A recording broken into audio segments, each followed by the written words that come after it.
High everyone, welcome back to my mini blog. আর আমি হলাম রিমা। 1 বছর পর চলে গিয়েছিলাম মা কালীর মন্দির কালীঘাটে দর্শন করতে। তো সেটাই আজকে তোমাদের সাথে শেয়ার করব, আমার অভিজ্ঞতা, আমার ফিলিংস সব কিছু। তো কলকাতার কালীঘাট নাম শুনলেই কিন্তু বুকের ভেতরটা একটা অদ্ভুত শ্রদ্ধা, শান্তি জাগে। মা এখানে আছেন, মা কালী আছেন শহরের একদম হৃদয়। আর আমি খুব লাকি যে আমি মায়ের মন্দিরের খুব দূরে থাকি না, যেখানে কিন্তু আমি খুব তাড়াতাড়ি মায়ের কাছে পৌঁছে যেতে পারি। যেহেতু বিগত 1 বছর ধরে আমার জীবনে এমন কিছু চলছিল যে কারণে আমি যেতে পারিনি। তো যাই হোক, মায়ের ডাকে, আর মা ডাকলে কে না যেতে পারে বলো, তো মায়ের ডাকে কিন্তু আমি চলে গিয়েছিলাম মা কালী মন্দিরে। তো এখানে হাজারো হাজারো মানুষ আসেন শুধু প্রার্থনা করতে নয়, নিজের মনটাও একটু শান্তি দিতে।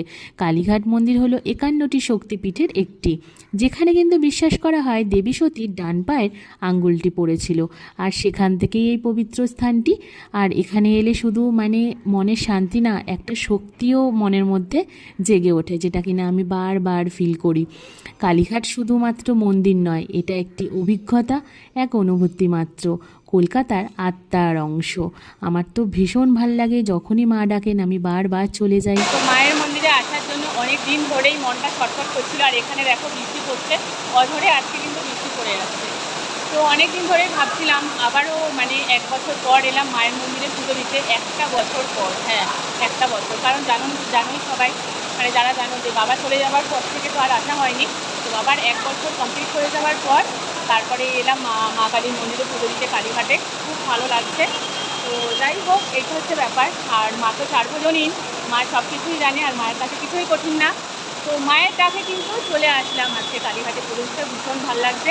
আর মনটা না এত শান্তি লাগে, কী বলবো, খুব শান্তি হয়ে যায়।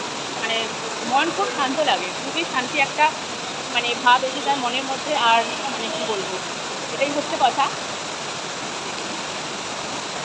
তো এখন তো বেরোতে পারছি না।